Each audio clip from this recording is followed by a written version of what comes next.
you all know, statistics is a very vast subject, and it's purely mathematical and calculations oriented. Probably we all moved away from maths thinking that we will engage with science, but research unfortunately deals with numbers, and hence statistics comes into play. Now, I would like to draw your attention to two publications which first reported the relevance of statistics in our specific specialty. So this was a publication in the very well-reputed International Endodontic Journal in 2012, which showed the potential errors and misuse of statistics in a specific type of studies, which is called leakage studies in endodontics. And they highlighted how a lot of studies had misused statistics itself. And around the same year, when we were a part of the JCD team, which is now called JCDE, I was serving as the associate editor of the team. We also bought a parallel publication. We didn't know that IEJ was working on this, but we also worked on something similar and found out that the papers published in JCD at that point in time, this publication came in 2012, and we took data from 2008 to 2011, in the time when we were holding office. The papers published through that. This was taken up as an intentional exercise to showcase how much of misinformation is being published just by the fact that wrong statistics has been used. And to our own surprise, the papers published in those 4 years, about 97% of papers had wrong statistics. So this kind of brought in light, and this was happening with every other journal. They were emphasizing on the use of appropriate statistics for the studies that is being done and reported. And nowadays, if you see, a lot of Q1 journals have a statistician on board in the editorial team so that they don't miss this aspect. Now, why is this important is because we record everything in numbers. All the information that we do in form of research is all recorded in the form of numbers. And when you're going to make sense of this number, you only have statistics to, that's the only tool available. And if you are using the wrong statistics, then your results become wrong, your interpretation of the results become wrong, and what you would be concluding as a whole on your experiment itself would become wrong. And if you are nowadays, if you try to publish with something with the wrong statistics, it would not even go through the bench review, or it won't even go to a peer reviewer. It will get rejected at the bench level itself. So it's very important to understand that we need to have an idea of what statistics will be applicable in our thesis, and that's the scope of today's presentation. Now, if you take statistical test, there are two types of numbers, okay? There are categorical data and continuous data. This is something that you would have read in your undergraduation itself. But then you also have separate set of statistics for clinical study designs. I'm sure you would have all listened to Kavita ma'am talking about study designs. So the statistics that goes along with these study, there are specific statistics for this. So that is applicable to a particular type of study design. This is all that is there. Now, you don't do statistics beyond the scope of whatever I have put in this slide. So you have statistics for the type of data that you're using and statistics for the kind of study design that you are employing with if you're doing a clinical study. Now, when it comes to clinical study, you would probably be dealing with these problems in your research question. It could be distribution of disease, it could be causation of a disease, how to diagnose a disease, how does a disease prognose with time, and how do you go about treating the disease. You all would have been sensitized in the first lecture that the first 4 are clubbed together as observational studies because you just observe, perform statistics and report. You're not trying to change the course of the disease. But when you talk about treatment of disease, it becomes an experimental design, and that is a separate kind of a testing. So that is with regards to understanding of how clinical studies are structured. But when you're going to apply statistics, the distribution of disease is usually demonstrated or represented using descriptive statistics. So you observe what is happening in a population and you describe that population using descriptive statistics. Whereas the rest of the four, wherein you're trying to understand what is causing the disease, how to diagnose the disease, how does the disease fare with due course of time, or which treatment works, you're trying to analyze whatever numbers you are gathering. So that comes into analytical type of a statistical test. So you have different statistics for these type of clinical designs. Unless you are engaged in doing a clinical study, you might not even encounter these type of statistics. But if you are doing a simple cross-sectional study also, you have to understand that there are specific statistics for such clinical studies. So you estimate then the disease. For causation, you find out the association of a particular risk factor to the disease occurrence. In diagnosis of a disease, you try to validate a diagnostic tool. And when you're trying to study the long-term effects of a disease, you try to find out the relationship between what worsens it or what helps the disease in getting better. And when you're trying to analyze treatment strategies, you are trying to evaluate what is better than the other. So these words are very key and important when you're trying to apply statistics, or even as simple as writing your title. These words play a huge role in describing your research question or your study itself. Now, you have to understand that why we need to apply statistics. What is this statistics is about? As you all know, why it is vague is because the subject itself is vague, because we do only things on a vague or a probability basis.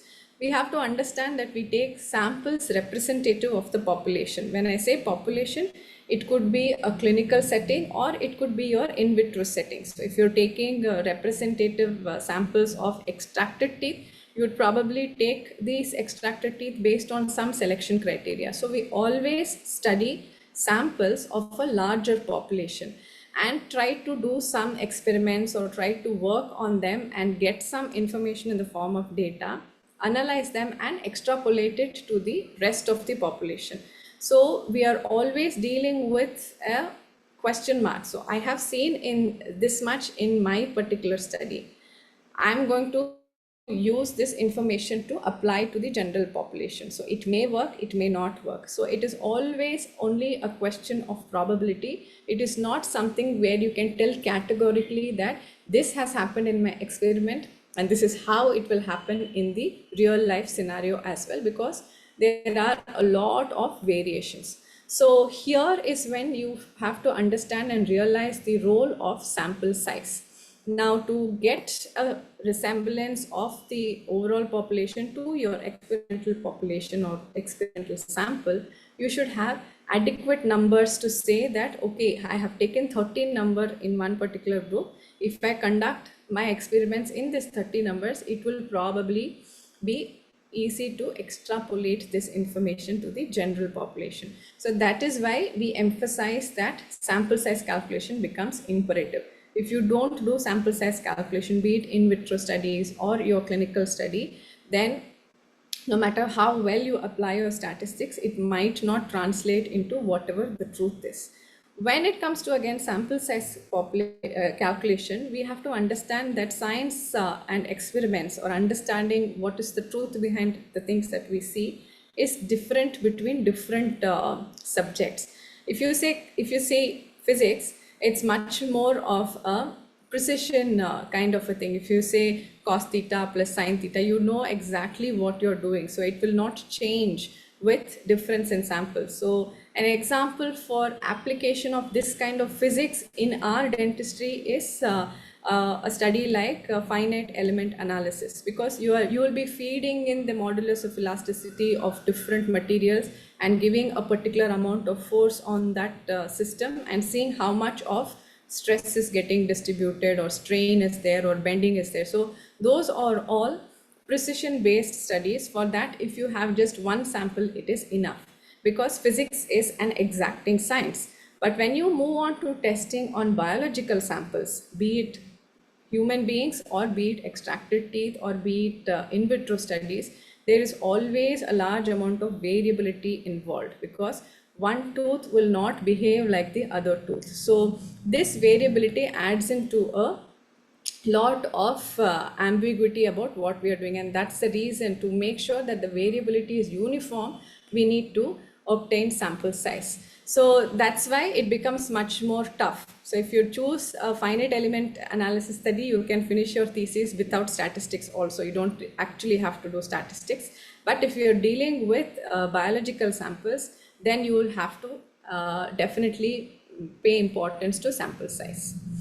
Now, how does sample size affect the information that we are going to get? Let's take this as a hypothetical question. You know what shear bond strength is? Shear bond strength is the amount of strength that force that is needed to a shear force that is needed to dislodge something from the tooth. Say, for example, if there's a bracket bonded onto the enamel surface, if you want to understand what is the shear bond strength of that adhesive material, you apply shear force on the bracket and see at what force this bracket breaks off. Let's take such a simple example and study. In scenario 1, I have taken 5 samples, and these are the shear bond strength values, which is usually measured in megapascals. We draw something, or we plot something called as a normal distribution. So I might not have time to explain everything because it's just 1 hour, but you know what is normality. It is nothing but the mean along with its variability on the right side and the left side of the mean. So you know it's a bell-shaped curve, and it should have uniform representation of the variability on the right side and the left side of the median, which lies in the center. So if I have to plot a normal distribution with 5 samples, this is how the graph looks. Let's see if we do the same experiment by increasing the sample size to 10. It is still not conforming to a normal distribution pattern. Increase it by another 5. You can see somewhere the distribution is falling into place, but still you have vacant plots in between. When it is 20, it's getting better. 25, it's almost there, but still it's not completely, you can't say that the graph is showing a perfect normal distribution. And maybe when you do 30 samples, then you have a perfect distribution that is happening. Now, it doesn't mean that at 30 sample, you will always have normal distribution. This is just a hypothetical situation where I have fed in false or just random data for megapascals and seen how the distribution happens. Now, to have this kind of distribution is important because the median part is, the central part of the graph is your mean, where all the average of the samples lie. On the right side and the left side are uniform deviations from the mean, which we call as standard deviation. So when you have a proper bell-shaped curve in hand, then you can say that the samples that you have chosen are representative of the general population, be it in extracted teeth or be it in your human population. Now, where to aspire for this kind of a normal distribution is you have to definitely look for it when you're planning clinical studies, because you are deriving data from the general population and you will be using it back onto them.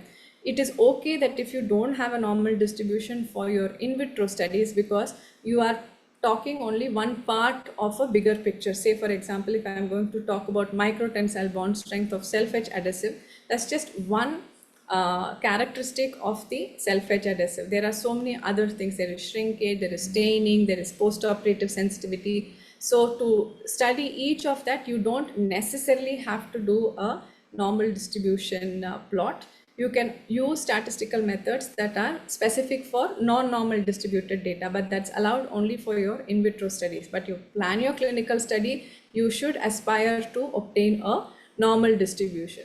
So here we don't have to go overboard and saying that, okay, at 30, I'm having a good distribution. Should I increase my sample further more so that it will be more representative to the population? It is actually not needed. So if I say that I extrapolated the same topic with about 120 samples. Now, does my distribution improve or does the data become better? It actually does not. So it is not about doing more number of samples. It's about doing the right amount of samples, which will help us derive a normal distribution. This is important, and we have to work towards achieving this in our clinical studies. Now, why this is important is because you all would have come across this particular information called as the alpha error and the beta error. So when you're trying to study populations, especially in clinical science, you are bound to come across with these two errors, which is the type 1 error or the alpha error, which is the more grave error. You try to avoid that or keep it to the minimum. And there is so that's a false negative error, whereas the beta error is a error that can happen inadvertently without your knowledge, and that can be kept at 20%. So that is your false positives. So these two errors are bound to happen in every study, be it in vitro study or in vivo study, but you will have to accommodate or include these in your sample size calculation so that you have accommodated adequate numbers to address these errors in your data set. Now let's take a hypothetical question again. When you're planning, most of us as clinicians, if I ask you to come up with a research question, if you are just thinking about some research question in your mind, you always ask something in terms of a clinical trial or an experimental based question. So that's how, I don't know, we all clinicians think like whether this treatment will be better or that treatment will be better, this material versus that material, this drug versus that drug. So let me take an example which is closer to our minds and try to work out and understand how statistics plays a role. Comparing fluoride release of Compomer with GIC. Okay, these are very simple basic questions so that everybody can understand. So when it comes to testing this hypothesis, you first start with a research question. You have to have a clear defined research question, and it goes something like this. Is there a difference in fluoride release between Compomer and glass ionomer cement? And when you have a research question, you always start with a null hypothesis in your introduction. If you've already gotten into the habit of attending journal clubs by your seniors, or you yourself doing journal clubs, you would have seen that at the end of the introduction, they would have given you a research question and they would have had something called as null hypothesis. So null hypothesis usually states like this: there is no difference in fluoride release between Compomer and glass ionomer cement. Why do you have to have a null hypothesis? So null hypothesis is a statement of neutrality, a statement of being unbiased before you start your experiment. You are having two materials, you know both release fluoride, and you're trying to assess which releases more fluoride. So you want to assume a statement of neutrality saying that I don't know which releases. You just say that one would probably, if it both releases the same, then the null hypothesis has to be rejected because there is no difference between the fluoride release between the two. But if the one material releases more amount of fluoride, then I am allowed to reject the null hypothesis. Why we reject the null hypothesis or failed to reject the null hypothesis is because you will be performing statistical analysis for the data that you'll obtain from this experiment. And we all know that statistics is a measure of probability and is not a measure of precision. So using statistics, you can only reject things. Using statistics, you cannot say, I accept this hypothesis. So you always start with a statement of neutrality and try to disprove that hypothesis by rejecting it. What if there is no significant difference between the two and both materials release the same amount of fluoride? At that time, we don't conclude saying that based on the statistics, we are accepting the null hypothesis. It's a wrong way of concluding. We write it as based on this particular experimentation, we failed to reject the null hypothesis. Okay, so this is very important as beginners. Be very clear on what is the purpose of null hypothesis and why it is included in your introduction. And what is the purpose of statistics is basically can be used to reject and not to accept your conclusions of the experiment. And then you have an alternate hypothesis saying that there is a difference. You still don't know which is better or which is worse. You say that there is a difference between fluoride release between Compomer and GI. So when you reject the null hypothesis, if one of them releases more fluoride, then you automatically or conversely accept the alternate hypothesis. So this is the general rules of asking research questions, setting hypothesis, having a sample to address your hypothesis, and how you use statistics to reject the hypothesis. So these are all, I will be sharing these slides also with ma'am as a PDF document, so you can use it to, refer to it whenever you want to do that. So these are all the basic implications of what each of things, what alternate hypothesis means, what null hypothesis means, and how to infer and all that. Okay, so this is a tabular column which is useful as a beginner PG student. Now, coming to after you do your experiment, you come across something like this, which is a normal distribution. We all know that the central part is the mean, and on either side of the mean you have standard deviation. So that's why we write standard deviation as plus or minus standard deviation. So it is equal both on the negative scale as well as the positive scale. Now, if you include one standard deviation on either side of the mean, you will be covering about 68% of your observations. If you include about 2 times your standard deviation, you will cover about 95% of your observations. So for all stats, so and then the 2.5% on either side goes into your it goes into your probability. If something happens in along those 2.5% on either side, it is not part of your experiment, it is just happening by chance. That's how you conclude. So when you say that p-value is set at 0.05, it is 2.5 on the right side and 2.5 on the left side.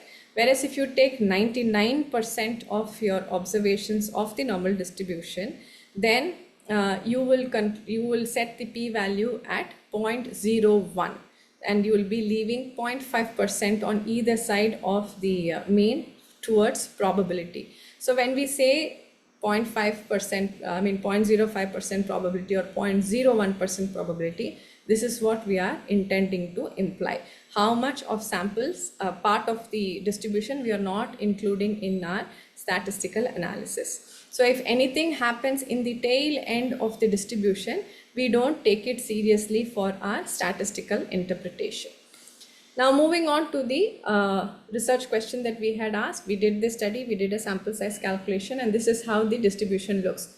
Fluoride release for Compomer in green, and pink shows the same for glass ionomer. Central part is the mean, and either side is your standard deviation. Now, when you're doing statistical comparison, you're basically trying to compare one graph over the other. And if you apply statistics, basically it's trying to see how much of overlap is there for this particular distribution. And if you have an overlap like this, you can see that it is happening on the majority part of the distribution. It's not happening in the tail end where we set our probability values, be it 0.05 or 0.01. It's happening in the 68 to 95% part. So if something like this happens, then you conclude saying that the groups are similar to each other, or rather the fluoride release is similar in both groups and there is no statistical difference between the two. Now, if the graphs after you plot it are so far apart, one graph ends and then the other graph begins. If you have a distribution pattern like this and you want to compare it statistically, you can see that the amount of fluoride release is totally different from each other. So this is where you will get a highly significant p-value. When you read papers, you will see p is equal to 0.000, which means they don't overlap at all. So the amount of fluoride release in glass ionomer is much higher because the x-axis shows the amount of fluoride release. So it's much higher compared to Compomer, and then you can, your SPS data will give you a p-value of 0.000, which is highly significant. But if you have a scenario like something like this, wherein there is an overlap, but the overlap is not on the significant portions of the distribution, but is only on the tail end. This is where it will find out by formulas to see whether the overlap happens at the site where we told is not part of our experiment. In other words, if it is happening on the 2.5% that we set before itself as a probability value, 5% probability or 1% probability. If it happens like that, you will still say that fluoride release from glass ionomer is better than that of Compomer, and the difference is significantly different because the overlap still happens on the part where you assumed is not a part of your experimentation. So this is how your p-values will come across. In the first scenario, you will not have a significant p-value. In the second scenario, where the graphs don't overlap at all, you will have a highly significant p-value. And in cases of overlaps like this, you will have a p-value which is significant, but it will give you an exact p-value number. Now you will have to quote that exact p-value, whatever value you get, whether significant, not significant. You can't just say that the groups were significantly different, p-value less than 0.005.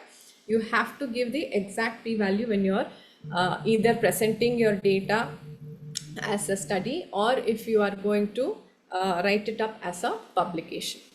Now, what are the statistics that as a PG student or even as a researcher you will be using? Everything comprises into this small box. There's nothing beyond this box that you will have to learn or study. Which will be applicable to you as a PG student? How will I know which one to choose, ma'am? It's still not very clear. You will have to know that most of our in vitro studies will fall into the basic methods of statistical analysis, which is listed in the first part. The remaining parts are all, like how I said, there are certain statistics specific for specific type of study design. If you're doing multiple parameters assessment, then you use different types of statistics for that.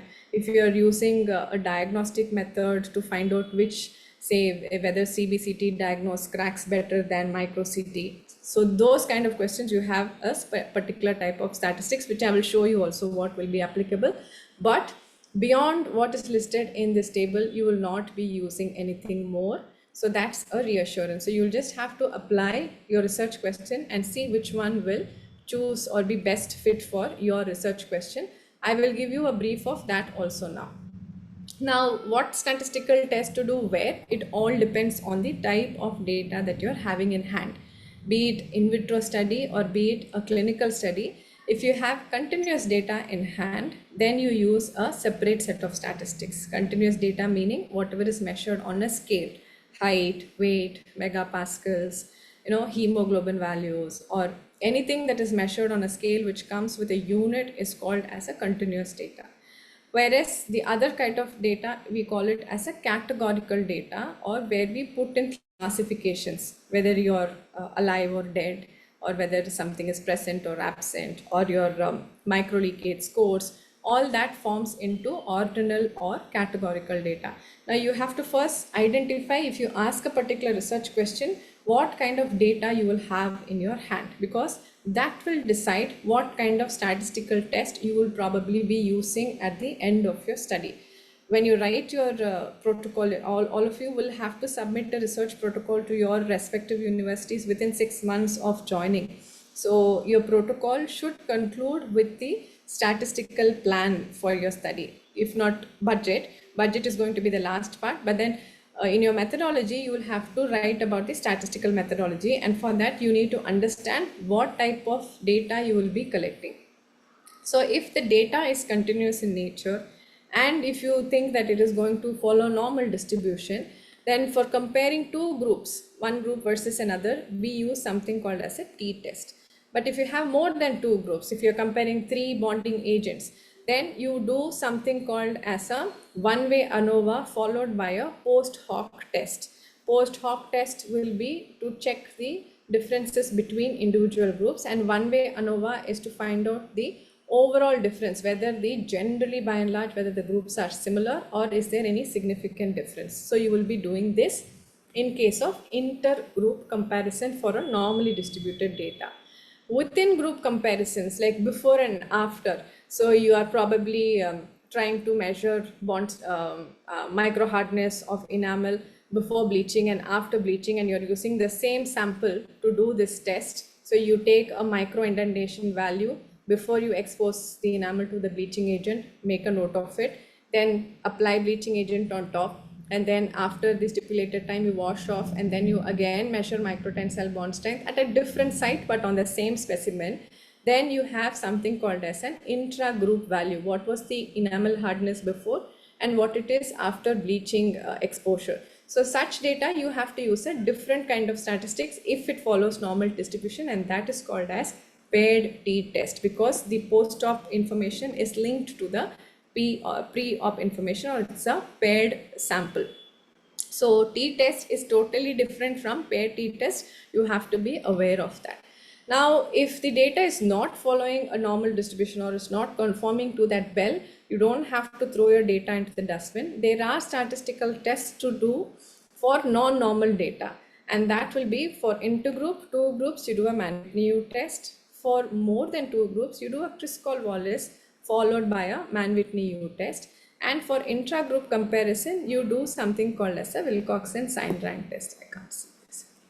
Okay, it's the same thing. So how will you know whether your data is normally distributed or not? Sometimes we will not be able to. If you did a proper sample size calculation, especially if it is clinical studies, then you will know which that you can use the data set for normal distributed data. But if you're doing an in vitro study and you don't know, then you can have, there are methods by which you can test for normal distribution. There are separate statistical tests to show whether your data is following normal distribution or not.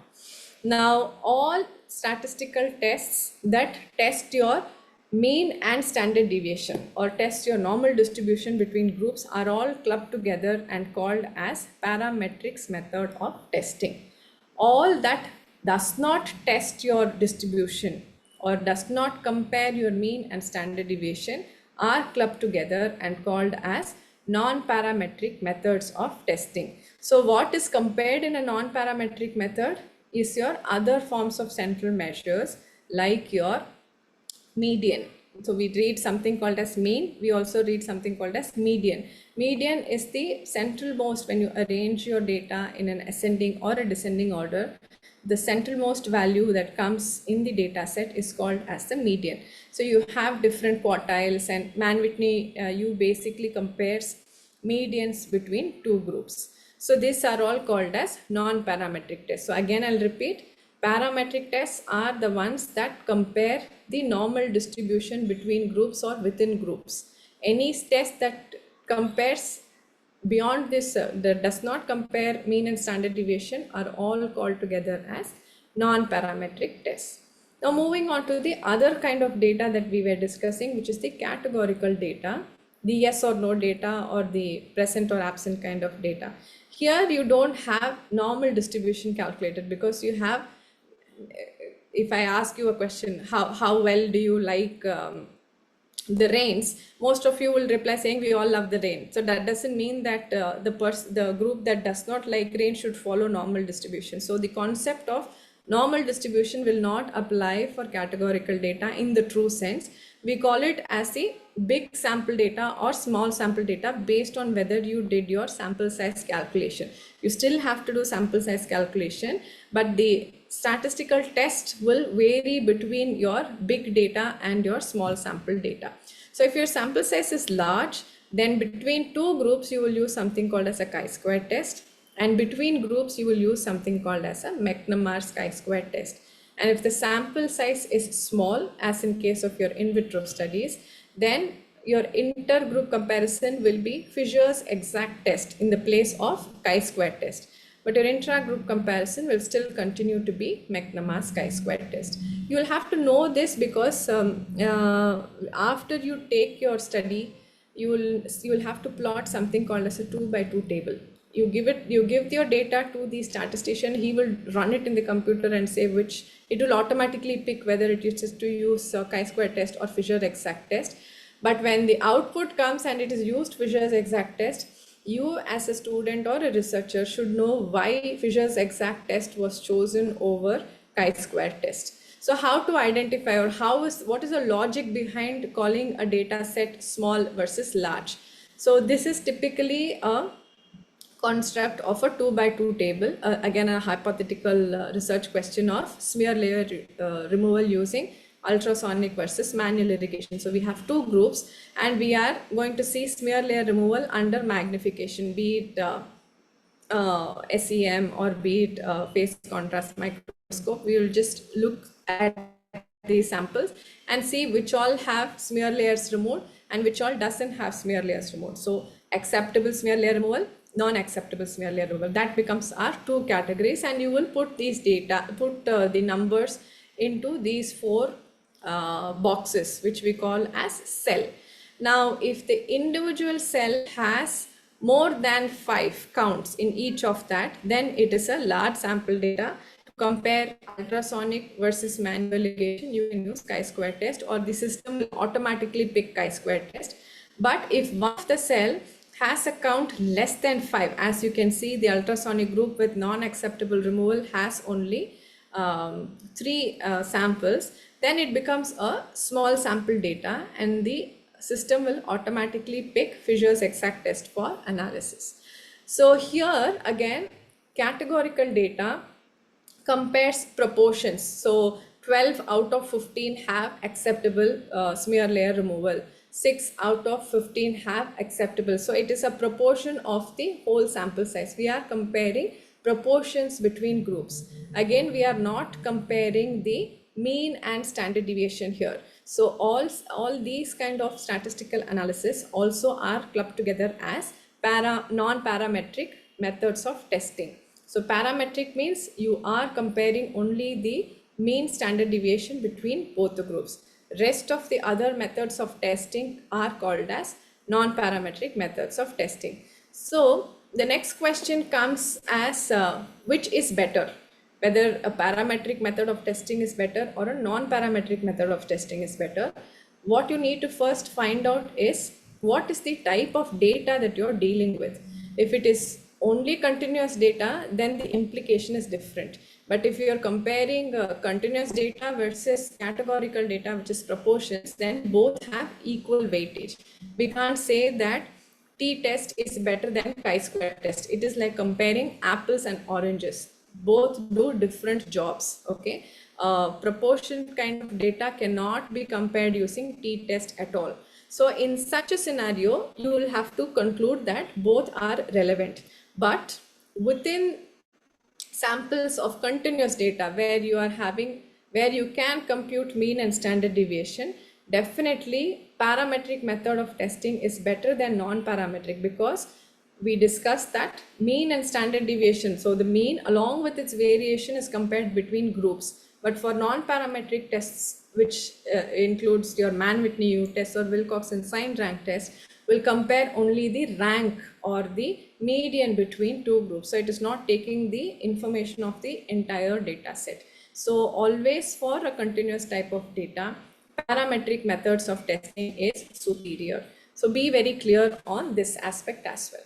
Now you will also come across certain statistical tests when you read journal papers or when you are performing specific kind of studies, which are categorized under correlation statistics. So it is basically trying to know the correlation between two or more known independent variables. This also is categorized based on the type of data, whether continuous or categorical.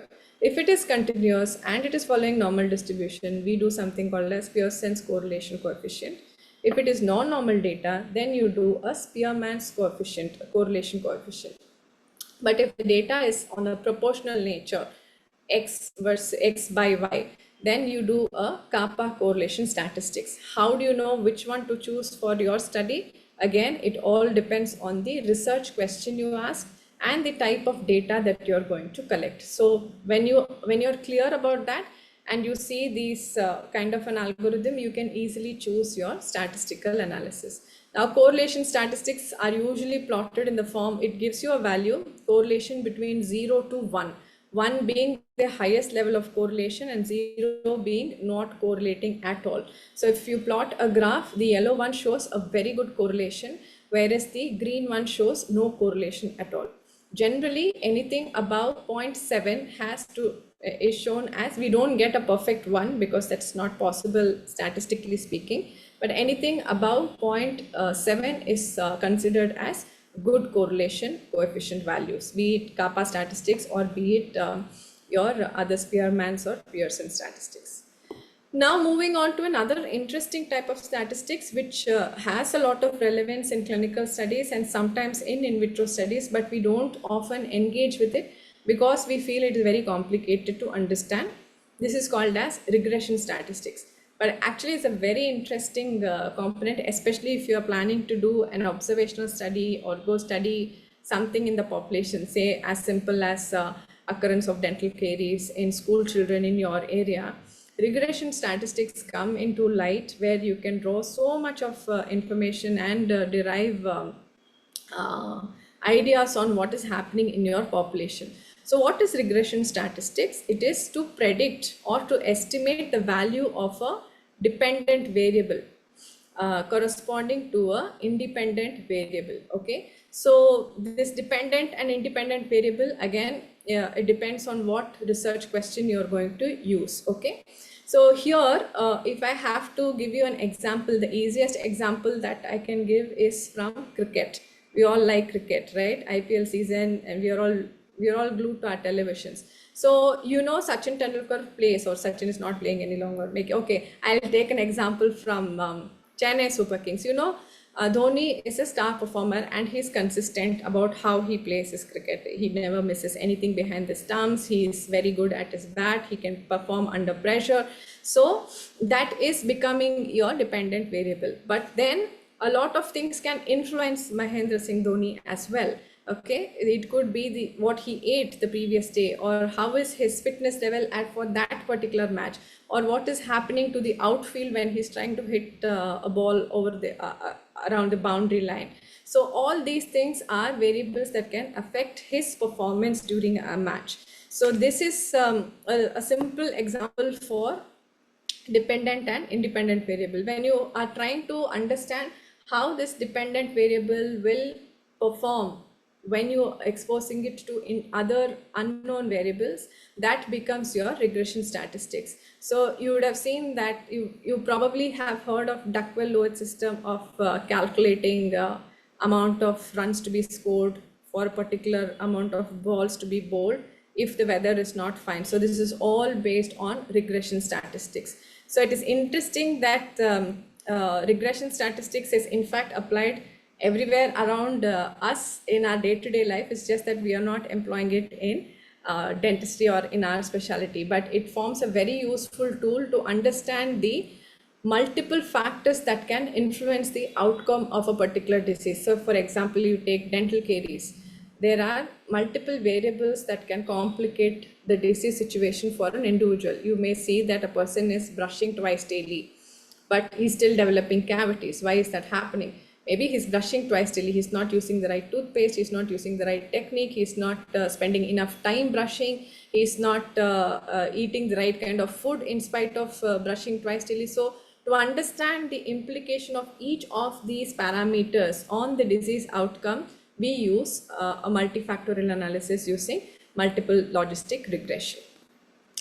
Now moving on to the clinical studies that I told you, when you're comparing amount of disease in a particular population, you describe it in terms of proportion. Proportion means percentage. So you will be comparing the disease versus the risk of developing the disease in the population using a 2x2 table like this. So this 2x2 table is very common and popular for most of the clinical studies, and this is how the system or the SPS software will run analysis. In the red arrow that you're seeing shows the direction of analysis that is run. So A by A plus C gives you the proportion of risk factor among the people who are having the disease. So you need to split it down and understand, but I'm just showing it to you. You can't understand everything in one shot, but I'm showing it you that how this 2x2 table is so versatile, and based on the direction of analysis that you do, you can compare proportions. You can compute odds ratio, wherein the direction of analysis is in a crisscross manner. You can compute relative risk, which the direction of comparison is along the risk factor line in a horizontal manner. Okay, so this is how the computer will do. You don't have to do it, but you have to have an idea about how it is done in the system. Now coming on to this diagnostic based research question or hypothesis, like I said, micro CT versus CBCT in identifying micro cracks if you're doing an in vitro study, then there are two components which you will have to describe. One is the validity of the diagnostic test and reliability. Now validity says how accurate or how good it is in picking up these micro cracks, whether it's a valid diagnostic tool. But reliability is a measure of being consistent. So if I use this tool repeatedly, even if it is on the same tooth or the same kind of population, whether I will get reliable results. These two items have to be reported when you're doing diagnostic based research questions. So you all might be tempted to use the umpteen number of data that is there. So you'll have hundreds of CBCTs lying in your department institution, and you're trying to do see if this can be used as a diagnostic tool for identifying extra canals or cracks. So you will have to report in terms of validity and reliability, and these are the components: specificity, sensitivity. We all would have come across these terms even in our undergraduation when we do EPT testing and all that. So this is a typical diagnostic hypothesis related statistical testing that we will do, and we'll have to report each of these parameters. And even the diagnostic testing follows the 2x2 table, where we compare the where we compute the sensitivity and specificity of the diagnostic test that we are currently studying. So if you are comparing it in a horizontal manner, you get something called as positive predictive value and likelihood ratio, which is very important again when you're reporting diagnostic studies. Now, when we are trying to report in vitro studies, here also you can compute relative risk and odds ratio. It does not mean that even though it's something that was given for clinical data, we tried applying that logic in trying to understand if we can find out the relative risk. So this was our study from my previous employment, Meenakshi Ammal Dental College, where we are we were trying to find the amount of cracks ProTaper file versus Wave 1 file creates. So we were able to establish that Wave 1 has a relative risk of 2 times more than ProTaper files in inducing cracks when you're using it as a root canal instrumentation. So it does not necessarily mean that these clinical statistical methods have to be purely used for clinical. You definitely have to use it for clinical, but if it makes logical sense, you can still apply it for your in vitro testing and make sense of your data. So that's where novelty of your thought process lies. So if you understand and have an idea, so I have to tell you also, I don't do any of my statistical analysis. I don't even know how to run an SPSS software. I leave that to the statisticians because they are best fit for that. But when my statistician gives me the analyzed data, I know what makes sense and whether it is making right sense or not. So that much knowledge if we have, then we are sorted. So we all always come down to finding out this p-value. If the p-value is less than 0.05, then the results are significant. And if it is on the other way around, then the results are not significant. As a PG student, don't try to be compelled to give a significant p-value, because that might not always be the case. You may have two situations where you can get insignificant p-values when the p-value is greater than 0.05. The first is that there is truly no difference. Say for example, if you did the statistics on fluoride release between Compomer and GIC and you didn't get a significant p-value, which means fluoride and Compomer releases same amount of fluoride. There is truly no difference. But here we have to be a little careful while interpreting insignificant p-value, because it can also arise if we have inadequate power to pick up the difference of fluoride release between two groups. So these are the two scenarios where you can get an insignificant p-value. If there is truly no difference, then we are safe in concluding that fluoride release is same between both the groups. But how to find out whether the power was adequate or not? First, if you have done sample calculation, then you can conclude with the first inference. But if you have not done a sample size calculation and then you are getting an insignificant p-value, it is always useful to go back and calculate your power. So you can backtrack and do a power analysis calculation to see if the power is 80%. If your power is not 80%, then you will be wrong in concluding that the fluoride release between two groups are the same. There you will have to say that we did a back calculation of power and we found that there is the power value is little less, and hence the insignificant p-value could be due to lack of power, or maybe there is truly no difference. So further studies may be needed to increase the sample size and redo this assessment, or you can use it as a yardstick for your own research analysis itself. If you feel like you didn't get a significant difference and you found that the power was inadequate, you can increase the sample size and redo the study to have adequate power to see for sure if there is truly no difference in between your groups. So when we all study in undergraduation using Ingle or Cohen or these big books that you've been reading, or you will probably read more or engage more in your post-graduation, you will see that each line that is written in the textbook comes with a reference number. So if you haven't yet done it, do it today. Open your any book, Studevant or Studevant. When I say Studevant, is the international edition of any book. Open and go and see the reference section. You will at least have 200 to 400 references listed for each chapter that has gone into the book. Okay, so when they are writing a line, they are validating it with a reference. The reference is an inference of the research work that was done. And when you're doing a research work, you're drawing the inference from your data. If you don't know how to collect and organize this data, how to summarize and analyze this data to get relevant information, then the knowledge that you will probably be putting forth is not in the right direction.